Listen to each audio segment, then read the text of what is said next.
आप सबको नमस्कार।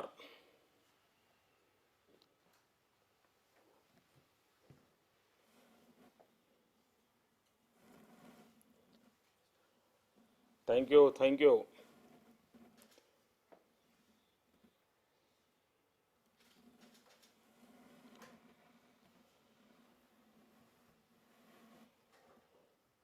आप सबको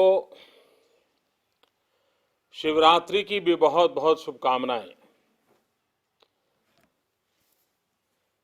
भारत में आज शिवरात्रि के पर्व का शुभ दिवस है।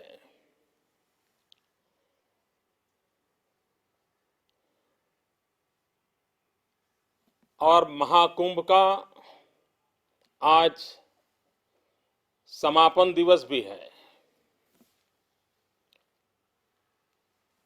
कभी कभी लगता है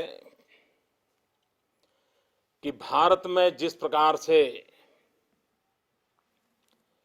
इस महाकुंभ का आयोजन होता है, उस महाकुंभ की ओर अगर विश्व किसी और देश में हुआ होता तो न जाने इतने विविध विविध पहलुओं पर उसके श्रद्धा के संबंध में, उसकी योजना के संबंध में इतनी बड़ी भारी तादाद में मिलियंस ऑफ मिलियन पीपल का इकट्ठा होना, यानी प्रति दिवस ऐसा लगता है कि यूरोप का कोई छोटा देश गंगा के किनारे पर रोज इकट्ठा होता था। यह सामान्य घटना नहीं है, सामान्य रूप से उसको देखा नहीं जा सकता। लेकिन पश्चिम के देशों को जिस प्रकार से चीजों को ब्रांडिंग करना, मार्केटिंग करने की का कौशल्य है, इतना सारा सामर्थ्यवान ये इवेंट होने के बाद भी हम दुनिया के सामने हमारे देश के लोगों की इस शक्ति का परिचय नहीं करवा सकते हैं। आज शिवरात्रि है, भगवान शिव जी को पूरा हिंदुस्तान याद करता है।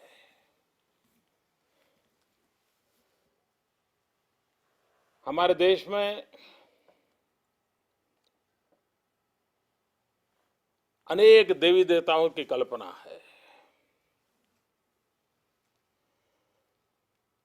उन सभी देवी देवताओं की कल्पना के माध्यम से हम जीवन से कुछ सीखने की कोशिश करते हैं। आज सारा विश्व ग्लोबल वार्मिंग के कारण परेशान है। हर कोई चिंतित है कि ग्लोबल वार्मिंग के कारण आने वाले दिनों में हालत क्या होंगे। हर एक के मन में एक चिंता का विषय है। लेकिन कभी कभी हमारे पूर्वजों ने भगवान की जो कल्पना की है, ईश्वर के रूप की जो एक उनके मन के जो भाव जगा है, उसमें एक बात विशेष रूप से ध्यान में आती है। हिंदुस्तान के जितने भी भगवानों की कल्पनाएं हैं, उन सबको प्रकृति के साथ जोड़ा गया है, नेचर के साथ जोड़ा गया है। हमारा कोई ईश्वर की कल्पना ऐसी नहीं है जिनके साथ कोई वृक्ष न जुड़ा हुआ हो। किसी न किसी ट्री को हर न हर ईश्वर के साथ जोड़ा गया है। इतना ही नहीं, हर एक ईश्वर को, परमात्मा के हर एक रूप को किसी न किसी पशु के साथ या पंछी के साथ जोड़ा गया है। और इन चीजों से एक मैसेज देने का प्रयास हुआ है कि परमात्मा के जिस रूप की आप पूजा करते हो, वे परमात्मा प्रकृति को कितना प्रेम करते हैं, वो प्रकृति के साथ कितने जुड़े हुए रहते थे। अगर आपको भी प्रकृति को छोड़ करके सिर्फ परमात्मा की पूजा करनी है तो वो पूर्ण नहीं है। ये टोटल पैकेज डील होता है। अगर शिव जी की पूजा करें तो बिल्वी के वृक्ष की भी, बिल्वी पत्र की भी पूजा होती है। और अब देखिए शिव जी के परिवार की कमाल, शिव जी के परिवार की एक विशेषता देखिए। गणेश जी, कार्तिकेय, शिव जी, पार्वती जी। हमारे यहां मान्यता है कि सांप जो होता है वो चूहे को खा जाता है। सांप का आहार चूहा होता है, लेकिन शिव जी के परिवार में सांप और चूहा साथ साथ रहते हैं। गणेश जी का वाहन चूहा है तो शिव जी के गले में सांप लटकता रहता है। आप कल्पना कर सकते हैं को एग्जिस्टेंस के लिए इससे बड़ा मैसेज क्या हो सकता है। प्रकृति के प्रति प्रेम प्रकृति का महात्मा है। और जो वहां अगर आपके यहां बैठे हुए लोगों में पुरानी पीढ़ी के लोग होंगे जो आयुर्वेद को जानते होंगे, उन्हें मालूम होगा कि बिल्वी का एक फल होता है, बिल्वी पत्र की हम शिव जी की पूजा करते हैं। लेकिन आज भी वो कहते हैं कि शिव जी ने जहर पिया था और जहर पीने के बाद एक बहुत बड़ी संकट से घड़ी से गुजरते हुए वो बाहर निकले थे। लेकिन आज हमारा आयुर्वेद कहता है कि बिल्वी पत्र के साथ एक फल भी होता है बिल्वी का, और उस फल का जूस पेट की हर बीमारियों के लिए उत्तम उपचार के रूप में आज भी उपयोग में आता है। यानी सहज रूप से ईश्वर के रूप उनकी साधना आराधना करते करते किस प्रकार से हमारे यहां लोक शिक्षा का काम होता है, पीढ़ियों तक लोगों को प्रशिक्षित करने की कैसी परंपरा रही है। और हिंदुस्तान के हर कोने में, दुनिया के हर कोने में जहां जहां भारतीय बंधु हैं, आज शिव जी की आराधना करते हैं। मैं शिवरात्रि के शुभ पर्व पर आपको भी बहुत बहुत शुभकामनाएं देता हूं। भाइयों बहनों, ये 21वीं सदी है, ज्ञान और विज्ञान की सदी है। और आपको लगता होगा कि राजनेता, एक राज्य का मुख्यमंत्री ये सुबह सुबह शिव जी की कथा सुनाने लग गया।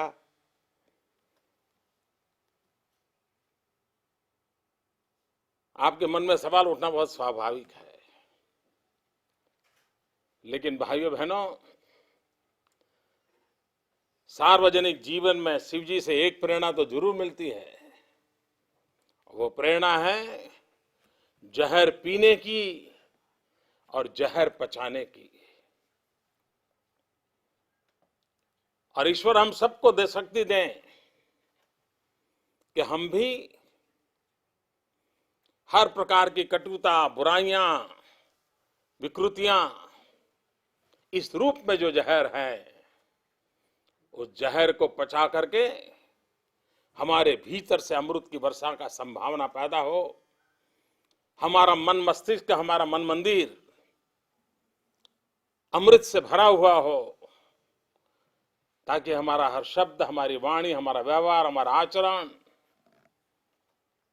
अमृतमय अनुभूति पूरी सृष्टि को करवा सके। और हम हिंदुस्तानी इन जिन परंपराओं से जुड़े हुए हैं, हम जरूर, अगर चाहिए, हम अगर सोचें, हम तय करें, तो आज भी हम लोगों में वो सामर्थ्य है, हम उसे कर सकते हैं। हमारे पूर्वजों का तो मंत्र रहा था, वयम अमृतस्य पुत्रः। हम अमृत के रूप है, अमृतम, इस सोच के हम लोग हैं। और इसलिए भाइयों बहनों, जिनके पास ये सामर्थ्य होता है वे बहुत भी कर सकते हैं। भाइयों बहनों, आज फिर एक बार मुझे शिवरात्रि के पावन पर्व पर आपको मिलने का सौभाग्य मिला है।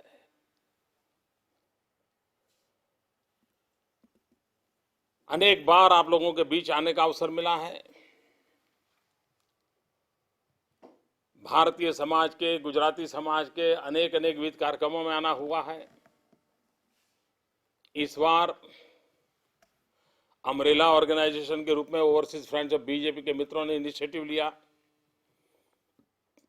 मैं यहां सबके नाम तो नहीं गिना रहा हूं क्योंकि किसी का नाम छूट जाएगा तो बुरा लग जाता है, लेकिन सब ने मिलकर के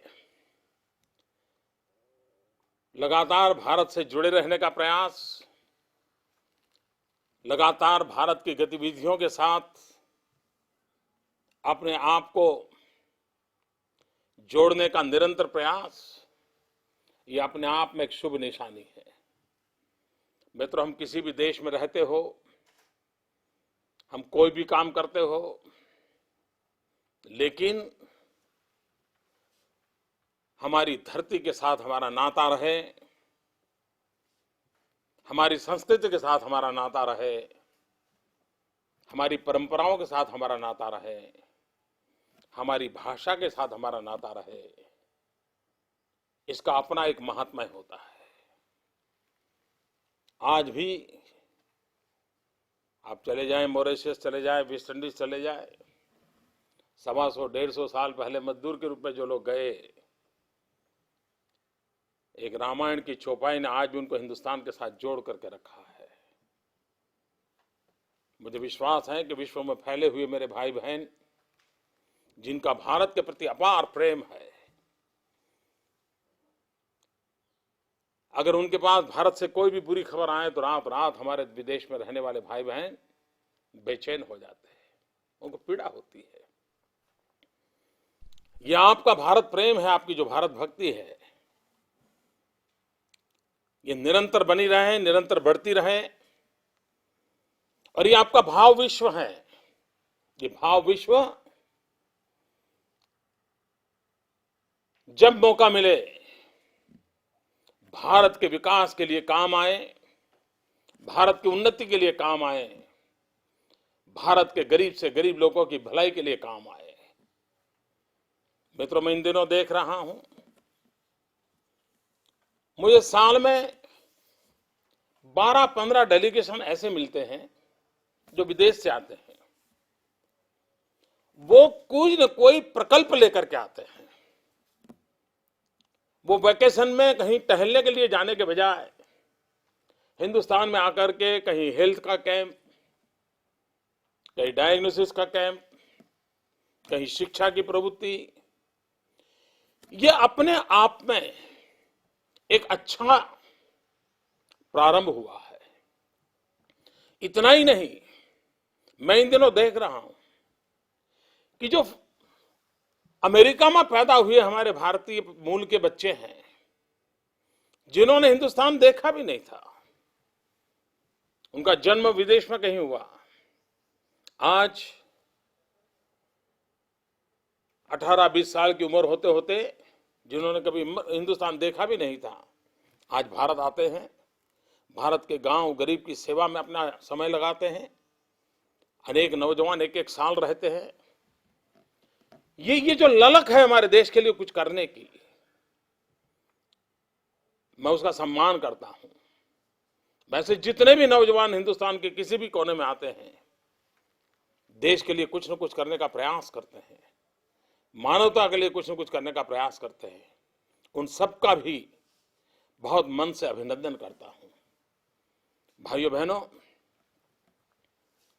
पूरे विश्व में गत 2-3 दशक से एक चर्चा लगातार चली है, और चर्चा ये चली है कि 21वीं सदी का नेतृत्व कौन करेगा। भाइयों बहनों, 19वीं शताब्दी यूरोप की रही। जब विश्व में औद्योगिक क्रांति हुई तब हम गुलाम थे। हमारे पास सारी क्षमताएं होने के बावजूद भी हमारा ढाका का मलमल सारे विश्व में प्रसिद्ध था। हम औद्योगिक दुनिया में अपनी एक जगह बना चुके थे, लेकिन चूंकि हम गुलाम देश थे, अंग्रेज हम पर शासन करते थे, हमें उस औद्योगिक क्रांति का लाभ नहीं मिला। अगर हम उस समय स्वतंत्र होते तो मैं पूरी संभावना देखता हूं कि हमने उस औद्योगिक क्रांति का विश्व के अंदर नेतृत्व करने का सौभाग्य हमने पाया होता। आज इतिहास के झरोखे से जो भी चीजें प्राप्त होती हैं, उसे साफ नजर आता है कि हमारे भीतर वो क्षमता थी, हमने उन चीजों को अचीव किया था, हम उसको कर सकते थे। लेकिन देश गुलाम होने के कारण वो अवसर हमारे हाथ से निकल गया। भाइयों बहनों, 20वीं शताब्दी में अमेरिका ने भांति भांति अपनी व्यवस्थाओं के द्वारा पूरे विश्व में अपना दबदबा बनाए रखा। चीन ने भी अपना सर ऊंचा करने की कोशिश की, लेकिन 20वीं शताब्दी में भी हम आजादी के आंदोलन की ऊंचाई पर, तीव्रता पर थे। महात्मा गांधी के नेतृत्व में देश आजादी के जंग में जुड़ा हुआ था और उसके कारण 20वीं सदी में भी हमारे नसीब नहीं आई। लेकिन 20वीं शताब्दी का सेकंड हाफ हम एक स्वतंत्र भारत के रूप में उभरे थे। 100 करोड़ का देश, दुनिया का ध्यान आकर्षित करे बड़ा स्वाभाविक था। विश्व हमारी ओर देख रहा था और 20वीं शताब्दी का उत्तरार्ध आते आते पूरे विश्व के पंडितों ने मान लिया था कि 21वीं सदी एशिया की सदी है। डिबेट ये होती थी, क्या चाइना लीड करेगा, क्या हिंदुस्तान लीड करेगा। और भाइयों बहनों, जब अटल बिहारी वाजपेयी के नेतृत्व में एनडीए की सरकार चल रही थी, 20वीं शताब्दी के आखिरी दिन थे, एक बार पूरे विश्व में, देश में एक माहौल बन चुका था कि हां भाई, अब हिंदुस्तान कुछ करेगा। और विशेष करके वाजपेयी जी ने सरकार बनाने के कुछ ही महीनों में जब न्यूक्लियर टेस्ट किया तो विश्व भर में भारत को प्रेम करने वाले लोगों में एक नया विश्वास पैदा हुआ था। उस एक घटना ने विश्व भर में फैले हुए हिंदुस्तानी जो बार बार सर नीचा रख करके जीने के लिए मजबूर होते थे, सीना तान कर खड़े नहीं रह पाते थे, वाजपेयी जी के इस हिम्मतपूर्ण निर्णय के कारण पूरे विश्व में फैले हुए भारतीय समाज में एक नई चेतना का वातावरण बना था। भाइयों बहनों, और तब से लेकर के जो यात्रा का आरंभ हुआ था, ऐसा लग रहा था कि 21वीं सदी का नेतृत्व भारत ही करेगा, हम काफी कल आगे निकल जाएंगे, ये विश्वास पैदा हुआ था। लेकिन हमारा दुर्भाग्य रहा कि 21वीं सदी के पहले दशक के पिछले 6-7 साल का समय उन घटनाओं की परंपराओं को सरत रहा है, जिसके कारण पूरे विश्व में हमें नीचा देखने की नौबत आई है। अभी एचआर शाह CCC की बात कर रहे थे, मैं सुन रहा था उनको। भाइयों बहनों, बहुत सी बातें हैं जिसके कारण एक चिंता का माहौल बना हुआ है। भाइयों बहनों, एक तरफ इस प्रकार की स्थिति और उस तरफ उस ऐसे माहौल में जब चारों तरफ अंधेरा हो तो कहीं दूर सुदूर भी एक दिया जलता है तो उस पर ध्यान जाना बड़ा स्वाभाविक है। और ऐसे माहौल में गुजरात ने वो दिया जलाने का काम किया है, एक आशा का संचार पैदा करने का काम किया है। बहुत तेज गति से ऊपर उठा हिंदुस्तान 21वीं सदी के प्रारंभिक वर्षों में ही इस प्रकार से उसकी हालत हो जाए तो किसी को भी चिंता होने का स्वाभाविक था। और ऐसे समय गुजरात की विकास यात्रा की चर्चा देश और दुनिया में पहुंचने लगी। विश्व के लोग गुजरात की तरफ देखने लगे। 21वीं सदी के पहले के दशक में दो बार रिसेशन का बहुत बड़ा खतरा पैदा हुआ पूरी अर्थव्यवस्था पर। अमेरिका जैसे देश भी रिसेशन के कारण हिल गए थे। आर्थिक संकट पूरे विश्व को दबोच रहा था।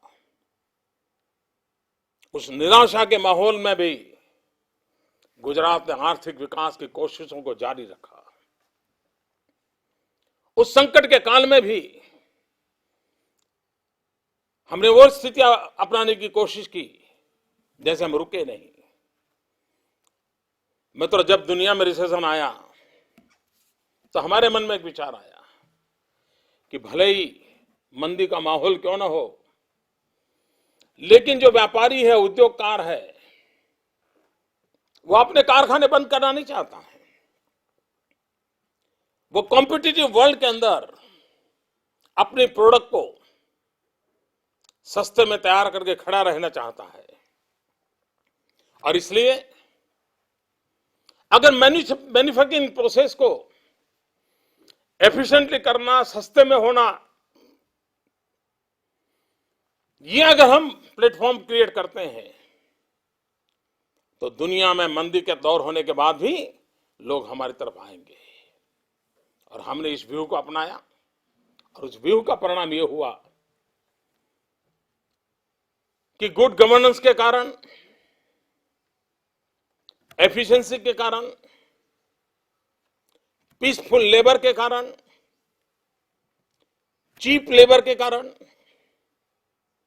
मैन्युफैक्चरिंग सेक्टर को लगा कि अगर दुनिया में टिकना है और सस्ते में अपना माल तैयार करना है तो हिंदुस्तान एक अवसर है और गुजरात निमंत्रण दे रहा है और उसका हमें फायदा मिला।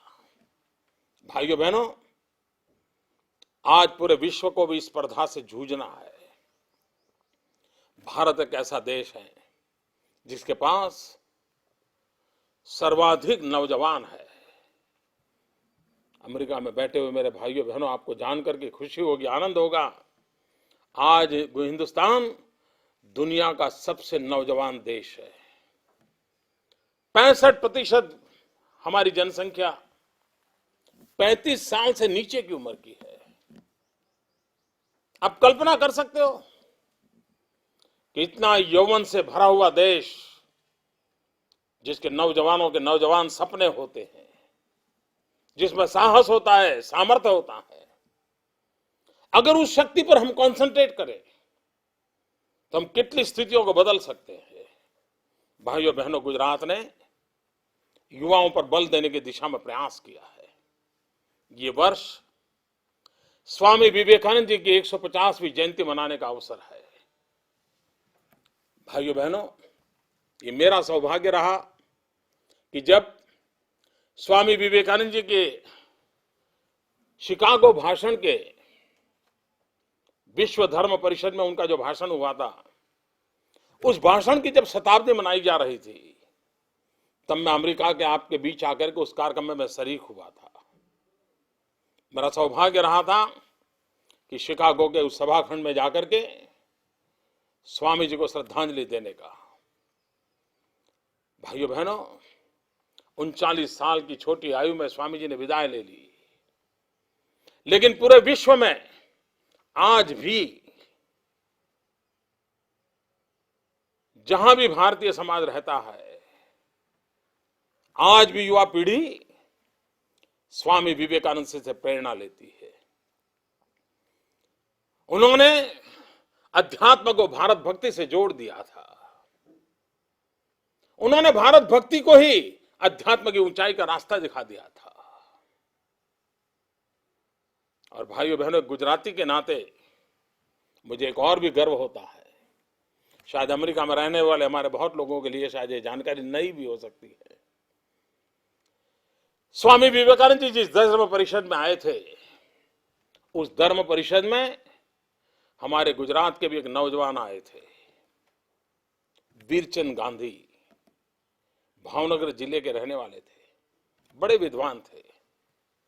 और जब वो अमेरिका आए, विश्व धर्म परिषद में उनका भाषण हुआ था।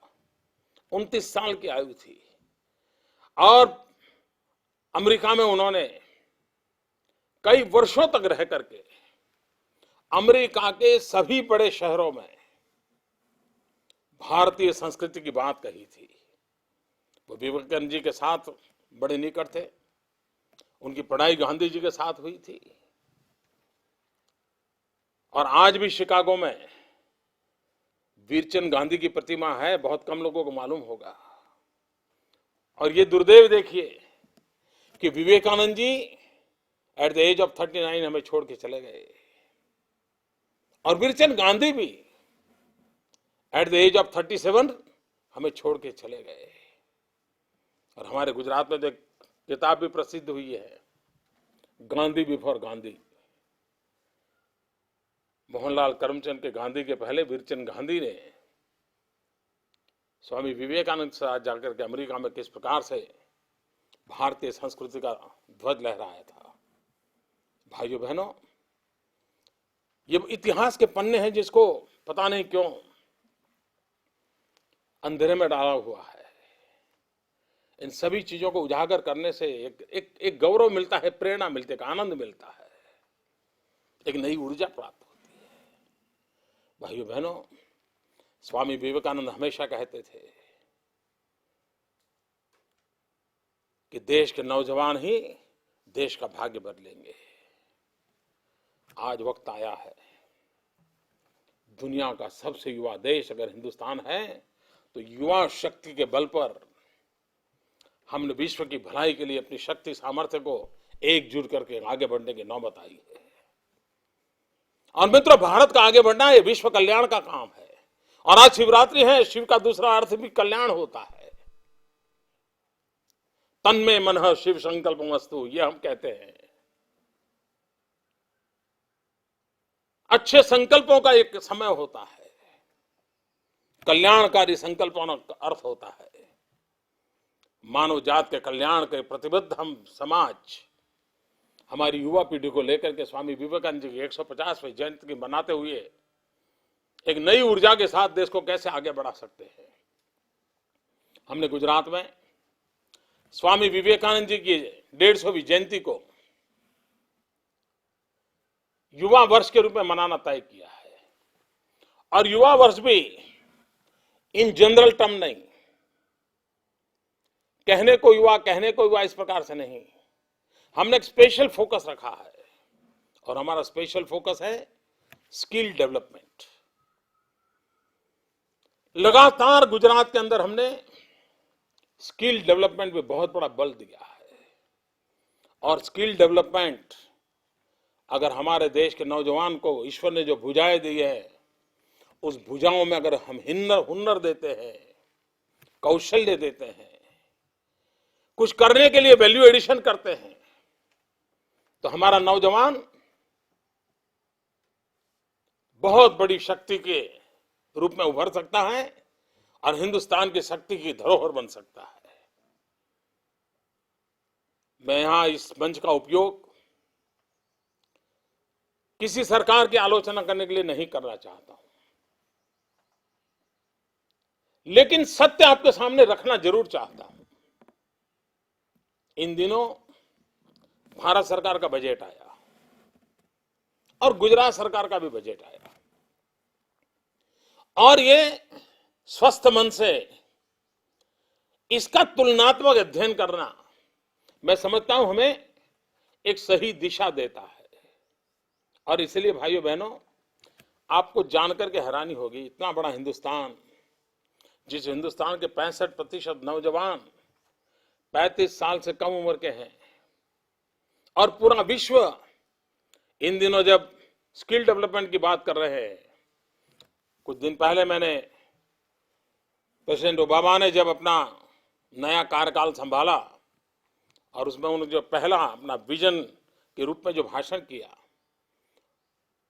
उसके संबंध में मैंने जो इंटरनेट पे देखा पढ़ा, तो उसमें भी एक बात उन्होंने बड़े जोरों से कही थी। अमेरिका में स्किल डेवलपमेंट के महात्म्य को उन्होंने बड़ी गंभीरता से पेश किया था। हम पिछले 2 साल से लगातार स्किल डेवलपमेंट के अभियान को चला रहे हैं। मैं कहना ये चाहता था कि भारत सरकार का बजट और गुजरात सरकार का बजट, मित्रों, इतने बड़े हिंदुस्तान के नेतृत्व कर रहे हमारी भारत सरकार ने, जबकि 21वीं सदी में सबसे नौजवान देश के लिए स्किल डेवलपमेंट एक हमारी प्राथमिकता होनी चाहिए। भारत सरकार का जो बजट है उसमें 1000 करोड़ रुपया स्किल डेवलपमेंट के लिए अलॉट किया गया है। गुजरात एक छोटा सा राज्य है, हिंदुस्तान की तुलना में हम सिर्फ 5% हैं, एक कोने में है। लेकिन भाइयों बहनों, हमारा कमिटमेंट देखिए, दिल्ली की भारत सरकार का स्किल डेवलपमेंट का बजट 1000 करोड़ है, गुजरात जैसे छोटे राज्य का स्किल डेवलपमेंट का बजट 800 करोड़ रुपया है। इससे आपको अंदाज आएगा कि हमारा कमिटमेंट क्या है।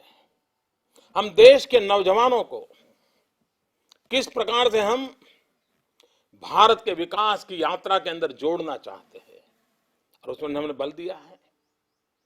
भाइयों बहनों, लोग सेक्युलरिज्म की बड़ी बड़ी बातें करते हैं। एक हिंदुस्तानी के नाते सेक्युलरिज्म के लिए मेरी बहुत सिंपल डेफिनेशन है,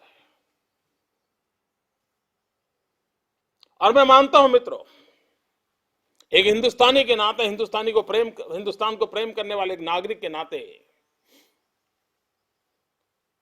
आप भी मेरी डेफिनेशन से सहमत होंगे। और मेरी सेक्युलरिज्म की डेफिनेशन बहुत सिंपल है, इंडिया फर्स्ट। हम कोई भी निर्णय करें, कोई भी काम करें, जिसमें भारत सर्वोपरि होना चाहिए, भारत की भलाई से नीचे कम कुछ नहीं होना चाहिए। अगर ये रहा तो सारा सेक्युलरिज्म अपने आप हमारी रगों में दौड़ने लग जाएगा। हम भारत का नुकसान कतई नहीं होने देंगे, न भारत की इज्जत का, न भारत की प्रतिष्ठा का, न भारत के सपनों का, न भारत के नौजवानों के भविष्य का। इंडिया फर्स्ट, इस मिजाज के साथ हिंदुस्तान के 125 करोड़ नागरिक एक ही को मंत्र को लेकर के चले, मित्रों, देखते ही देखते दुनिया के अंदर हमारा डंका बजना लगेगा। और मैं ये बात इसलिए भी कहता हूं कि मेरी स्वामी विवेकानंद जी के प्रति एक विशेष श्रद्धा रही है। बचपन से मेरे मन पर एक प्रभाव रहा है, और हमने देखा है कि विवेकानंद जी ने अपने कालखंड में जो जो कहा था वो सही निकला था। जीवन के अंतकाल में उन्होंने कहा था कि मैं देशवासियों को कहता हूं कि अपने सभी देवी देवताओं को भूल जाओ। मित्रों, ये छोटी बात नहीं है। एक सन्यासी के मुंह से यह सुनना कि तुम अपने देवी देवताओं को भूल जाओ, और यह कहा था कि सारे देवी देवताओं को भूल जाओ, एकमात्र भारत माता को अपनी देवी के रूप में प्रस्थापित करो, और 50 साल तक सारे अपने संप्रदाय, अपने देवी देवता छोड़ करके एकमात्र भारत माता की पूजा करो। और आप देखिए, विवेकानंद जी ने कहा था उसके ठीक 50 साल के बाद 1947 में हिंदुस्तान आजाद हुआ था। ठीक 50 साल के बाद इस महापुरुष में एक दृष्टि थी। उन्होंने और एक बात कही थी। स्वामी विवेकानंद ने कहा था, जीवन के अमेरिका जाने के उस कालखंड में उन्होंने कहा था, और ये कहा था कि मैं अपनी आंखों के सामने देख रहा हूं कि मेरी भारत माता जगत गुरु के स्थान पर विराजमान होगी, मेरी भारत माता दैदीप्यमान होगी, और मेरा देश विश्व गुरु के रूप में काम करेगा। भाइयों बहनों, विवेकानंद जी के कहने के बाद 125 साल बीत गए। अगर 150वीं जयंती हम आज मना रहे हैं, तब क्या एक हिंदुस्तानी के नाते हम संकल्प कर सकते हैं? मानव कल्याण के मंत्र को लेकर के चलने वाले हम सभी लोग संकल्प कर सकते हैं कि मानव कल्याण के लिए, विश्व कल्याण के लिए क्या हम 125 साल पहले स्वामी विवेकानंद जी ने जो सपना देखा था, मैं भारत माता को जगत गुरु के स्थान पर विराजमान देखना चाहता हूं, क्या हम अभी संकल्प कर सकते हैं कि हमारे से बनता हर प्रयास करेंगे और विवेकानंद जी के सपनों को पूरा करने के लिए हम कुछ न कुछ करेंगे। 125 साल भले बीत गए, लेकिन हम इस 150वीं जयंती के निमित्त वो संकल्प करके आगे बढ़ सकते हैं क्या? भाइयों बहनों, हम दुनिया बदल सकते हैं, एक आत्मविश्वास से चाहिए। और हम गुजरात में तो इसी से भरोसे चलते हैं, we can and we will. हम कर सकते हैं और हम करके रहेंगे। इस मंत्र को लेकर के चलना पड़ता है। और क्या नहीं है हमारे देश के पास? विश्व के पास जो कुछ भी है वो सब कुछ हमारे पास भी है। सही समय पर, सही जगह पर, सही दिशा में चीजों को सिर्फ दौड़ाना है। आप देखते ही देखते परिवर्तन आता है। भाइयों बहनों, मेरा 12-13 साल के गुजरात एक्सपीरियंस से मैं कहता हूं कि विकास का मंत्र हमारी सब समस्याओं का समाधान दे सकता है। पहले माना जाता था कि विकास को लेकर के चुनाव नहीं जीता जा सकता है। मित्रों, गुजरात की जनता ने यह दीर्घदृष्टा का दर्शन करवाया है। समाज कैसा विजनरी होता है वो गुजरात के मतदाताओं ने दिखाया है। और गुजरात के मतदाताओं ने विकास को वोट देने का संकल्प प्रकट किया। मित्रों, आज गुजरात विक्ट्री के लिए आपने मुझे अभिनंदन करने के लिए वीडियो कॉन्फ्रेंस में निमंत्रित किया है। भाइयों बहनों, ये विक्ट्री नरेंद्र मोदी की नहीं है। ये चुनाव विजय, निरंतर चुनाव विजय, लगातार चौथी बार मुख्यमंत्री बनना, 3 बार हैट्रिक करना, ये अपने आप में कोई नरेंद्र मोदी का करिश्मा नहीं है। भाइयों बहनों, अगर ये विजय है तो मेरे गुजरात के नागरिकों का विजय है, गुजरात के मेरे मतदाताओं का विजय है, जिन्होंने विकास पर विश्वास किया, जिन्होंने विकास के महत्व को समझा और जिन्होंने पिछले 10 साल 12 साल के अंदर अनुभव किया, देर कहीं होती होगी, कुछ कमी रहती होगी, कुछ कठिनाइयां रहती होगी, लेकिन उसके बावजूद भी यही रास्ता है, विकास का ही रास्ता है, जो आज नहीं तो कल हमारी समस्याओं का समाधान करेगा, हमें कठिनाइयों से मुक्त करेगा, हमारे सपनों को साकार करने के लिए यही एक रास्ता काम आएगा। ये गुजरात के मतदाताओं ने स्वीकार किया है। और गुजरात के मतदाताओं ने पूरे देश के अंदर एक विश्वास पैदा करने का मैसेज दिया है कि बाकी सब छोड़कर के एक मंत्र को पकड़ लो, डेवलपमेंट। गुजरात को विकास भी करना है, गुजरात को आधुनिक भी बनना है, गुजरात को संस्कार की भी चिंता करनी है, गुजरात को संस्कृति की भी चिंता करनी है। और इन सब की चिंता करते हुए आगे बढ़ना, इसी मॉडल को लेकर के हम प्रस्तावित करना चाहते हैं।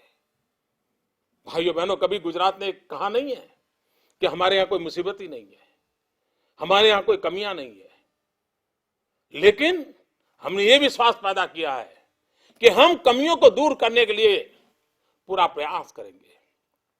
और भाइयों बहनों, मुझे एक बात की खुशी है, इन दिनों गुजरात की चर्चा क्या होती है, नरेंद्र मोदी की चर्चा क्या होती है, गुजरात सरकार की चर्चा क्या होती थी।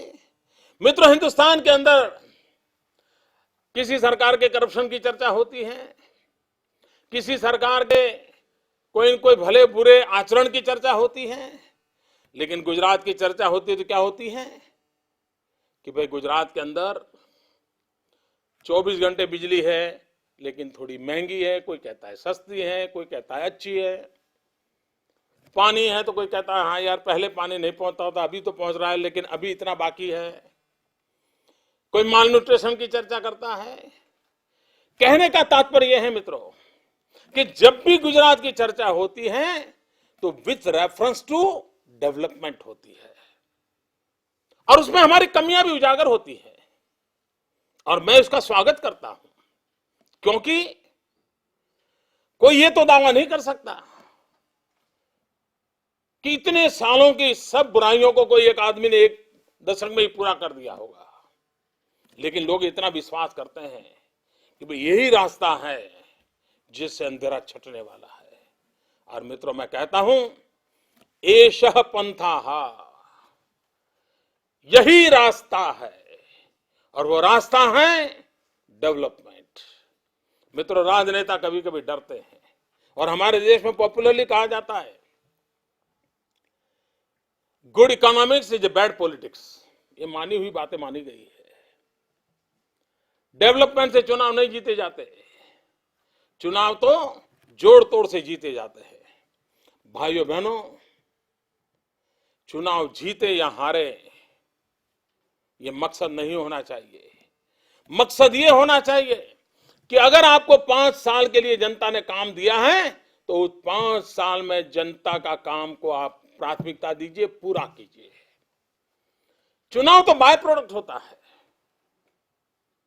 अगर आप अच्छा काम करोगे, निरंतर अच्छा करोगे, बिना स्वार्थ को करोगे, तो लोग आपकी गलतियां भी माफ करते हैं। मतदाता ज्यादा उतार होता है।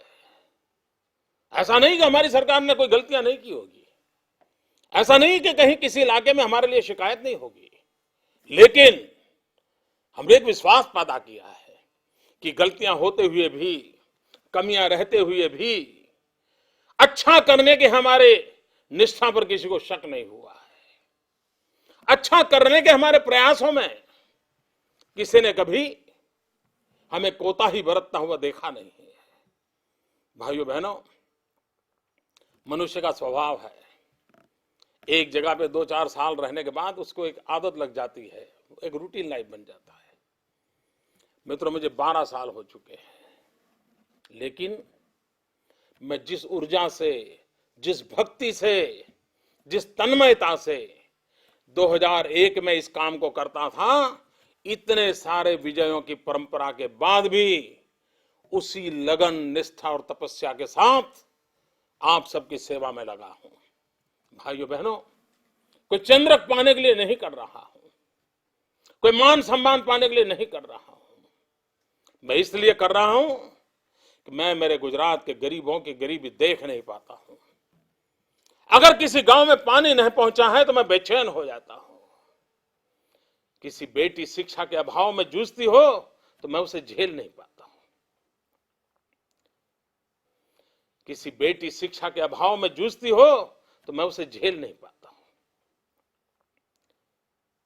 भाइयों बहनों, 6 करोड़ गुजरातियों को मैंने अपना एक परिवार बनाया है। उनका सुख ये मेरा सुख है, उनका दुख ये मेरा दुख है। और ये जीवन उनके कल्याण के लिए काम आ जाए, उनके जीवन में बदलाव लेने के लिए ये जो अवसर मिला है उसका उपयोग हो, इससे बड़ा जीवन का सपना क्या हो सकता है मित्रों। और अगर एक बार मेरे कार्यकाल में मैं कुछ अच्छा करूंगा, मेरे बाद किसी का कार्यकाल होगा तो वो कुछ और अच्छा करेगा। अगर हमारी गति तेज होगी तो मित्रों, बहुत जल्द ही हम स्वामी विवेकानंद जी के सपनों को पूरा करने योग्य कम से कम मेरे गुजरात का हिस्सा तो मैं बना लूंगा। मेरा गुजरात भाइयों बहनों उस ताकत के साथ खड़ा होगा, ये मेरा विश्वास है। भाइयों बहनों, हमने एक नया संकल्प लेकर के आगे बढ़ना है, हमें एक नया विश्वास लेकर के आगे बढ़ना है। और विश्व भर में फैले हुए मेरे भाइयों बहनों, एक बात में आपको भी अब गुजरात के प्रति आकर्षण होता होगा। वहां गुजरात के बाहर के भी बहुत लोग बैठे हैं। आपने देखा होगा गुजरात ने एक क्षेत्र में इन दिनों में अपनी जगह बनाई है। टूरिज्म के मैप पर गुजरात का कभी नामो निशान नहीं था। 12 ज्योतिर्लिंग, दादा सोमनाथ हमारे यहां बैठे हो, द्वारका श्री कृष्ण की नगरी हमारे पास हो, महात्मा गांधी का पोरबंदर हमारे पास हो, साबरमती का आश्रम हमारे पास हो, गिर के सिंह हो, लायन हो, कच्छ का सफेद रण हो, 1600 किलोमीटर लंबा समुद्र किनारा हो, क्या नहीं है, सब कुछ है, आज भी है, पहले भी था। लेकिन भाइयों बहनों, हमने उस तरफ ध्यान नहीं दिया था। गुजरातीज आर बेस्ट टूरिस्ट, लेकिन Gujarat was never a tourist destination. और आप देखिए, दुनिया के किसी भी कोने में जाइए, आपको गुजराती लोग मिलेंगे मिलेंगे मिलेंगे। किसी भी तीर्थ क्षेत्र में जाइए, कभी भी टूरिस्ट प्लेस पर जाइए, आपको गुजराती वहां मिलेगा ही मिलेगा। अरे आप 5 स्टार होटल में ठहरे होगे तो आप देखना कि अपने डिब्बे में से थेपला निकाल करके गुजराती खाता हुआ आपको 5 स्टार होटल में दिखाई देगा। वो अपने घर से सुखड़ी और थेपला लेके आता है। भाइयों बहनों, हम गुजराती बहुत अच्छे टूरिस्ट हैं, लेकिन Gujarat was never a tourist destination. पिछले 3-4 साल से हमने लगातार कोशिश की, और उसका नतीजा क्या है? आज हर घर में एक बात होती है, कुछ दिन तो गुजारो गुजरात में, कच्छ नहीं देखा तो कुछ नहीं देखा, हर कोई बोलने लगा है। मतलब टूरिज्म का जो बढ़ावा हुआ है, उसके कारण गुजरात में जो हॉस्पिटैलिटी इंडस्ट्री का बढ़ावा हुआ है, बहुत तेजी से गुजरात का अपना एक आकर्षण बनता जा रहा है। मैं आपको निमंत्रण देता हूं, आप भी गुजरात को देखने के लिए आइए। फील गुजरात, एंजॉय गुजरात, आपको मैं निमंत्रण देता हूं। और मैं विश्व में फैले हुए मेरे भारतीय भाइयों को हमेशा विनती करता हूं कि हम लोग व्रत बनाएं कि साल में कम से कम 10 परिवार, 15 परिवार जो नॉन इंडियन फैमिलीज हैं, उनको हिंदुस्तान देखने के लिए प्रेरित करें, उनको भारत देखने के लिए भेजें, समझाएं, आग्रह करें। ताजमहल देखना हो तो ताजमहल देखें, जहां जाना है जाए, लेकिन उनको भेजें। मित्रों, सिर्फ विश्व में फैले हुए हिंदुस्तान के मेरे मित्रों के माध्यम से अगर एक साल में एक परिवार हमारा 10 परिवारों को यहां भेजता है, तो आज हिंदुस्तान जो टूरिज्म के क्षेत्र में है, उससे 100 गुना आगे बढ़ सकता है। आप कहिए मुझे, इतनी बड़ी देश की सेवा होगी कि नहीं होगी? आप कोई डॉलर यहां लगाएं तभी देश की सेवा होती है, ऐसा नहीं है। आप भारत के प्रति लोगों को आकर्षित करें, भारत देखने के लिए भेजें। और मित्रों, एक बार टूरिस्ट आने लगेगा तो व्यवस्थाएं भी विकसित होने लगेगी, क्योंकि जो व्यापारी होता है वो ग्राहक की आवश्यकता को समझता है, वो धीरे धीरे अपना कल्चर और व्यवस्थाओं को विकसित करता है, और देखते ही देखते पूरे विश्व के लिए एक सुप्रीम टूरिस्ट डेस्टिनेशन के रूप में हिंदुस्तान उभर सकता है। और गरीब से गरीब को रोजी रोटी देने का सामर्थ्य उसमें है। मैं आपसे आग्रह करता हूं, हमारे होटल मोटल एसोसिएशन के लोग अगर चाहें तो उनके हर क्लाइंट को रोज रोज हिंदुस्तान का नज़ारा दिखा सकते हैं अपने रूम के वीडियो पर। लोग आएंगे, टूरिज्म बढ़ेगा, और इन दिनों बढ़ रहा है। बहुत बड़ी मात्रा में विदेश से लोग टूरिस्ट के रूप में हिंदुस्तान आ रहे हैं, गुजरात भी आ रहे हैं। मित्रों, गरीब से गरीब लोगों को रोजी रोटी देने की ताकत इस क्षेत्र में है। इसको बढ़ावा देने का हमारा प्रयास है। भारत का एवरेज जो टूरिज्म ग्रोथ है, उससे गुजरात का टूरिज्म ग्रोथ अनेक गुना ज्यादा होने लगा है, लेकिन उसको हमें और आगे बढ़ाना है। मैं आपको निमंत्रण देता हूं भाइयों कि आप इसमें सहयोग कीजिए। मैं फिर एक बार शिकागो में बैठे हुए मेरे भाइयों बहनों, न्यू जर्सी में बैठे हुए मेरे भाइयों बहनों, अमेरिका के भिन्न भिन्न भागों में टीवी के माध्यम से इस लाइव कार्यक्रम को देख रहे हैं मेरे भाइयों बहनों, कनाडा में भी अनेक हिस्सों में देख रहे हैं, और भाइयों बहनों भारत में भी। मैं अभी जब ये आपके सामने बोल रहा हूं, हिंदुस्तान की 20 TV channel, leading TV channel आपके इस कार्यक्रम को लाइव टेलीकास्ट कर रही है। पूरा हिंदुस्तान भी इस कार्यक्रम को देख रहा है, और इस अर्थ में ओवरसीज फ्रेंड्स ऑफ बीजेपी का ये प्रयास अभिनंदनीय है, सराहनीय है, और सभी समाज के लोग जुड़े। अपने दायरे से ऊपर उठ करके सबको जोड़े, अधिकतम जितने भी समाज हमारे विश्व में फैले हैं सबको जोड़े, भारत एकता का एक माहौल हम बनाएं और एक भारत श्रेष्ठ भारत बनाने का सपना लेकर के हम कैसे आगे बढ़ें। विश्व में फैले हुए हम सभी भारतीय एक भारत श्रेष्ठ भारत इस मंत्र को लेकर के आगे बढ़ें और स्वामी विवेकानंद जी को सच्ची श्रद्धांजलि दें। इसी एक अपेक्षा के साथ आप लोगों ने मेरा सम्मान किया। ये सम्मान गुजरात की जनता का है, ये विजय गुजरात की जनता का है, ये विजय विकास के प्रयासों का है, ये विजय विकास के मंत्र का है और आपके कारण इस काम को करने की और नई ताकत मिलेगी और नया हौसला बुलंद होगा। फिर एक बार मित्रों, मैं आप सबका बहुत बहुत आभारी हूं, ओवरसीज फ्रेंड्स ऑफ बीजेपी का, सभी ऑर्गेनाइजर्स का, समाज के सभी लोगों का जो भी योगदान मिला है उन सबका मैं आभार व्यक्त करते हुए आपको निमंत्रण देता हूं। गुजरात आपका है, जब मन मर्जी पड़े आइए, अपना भाग्य आजमाइए, गुजरात की मजा लीजिए, गुजरात का टूरिज्म देखिए, हमारे शहर देखिए, दुनिया में जाकर के गुजरात के लायन का परिचय करवाइए। इसी अपेक्षा के साथ आप सबका बहुत बहुत धन्यवाद। वंदे मातरम। भारत माता की जय। जय हिंद।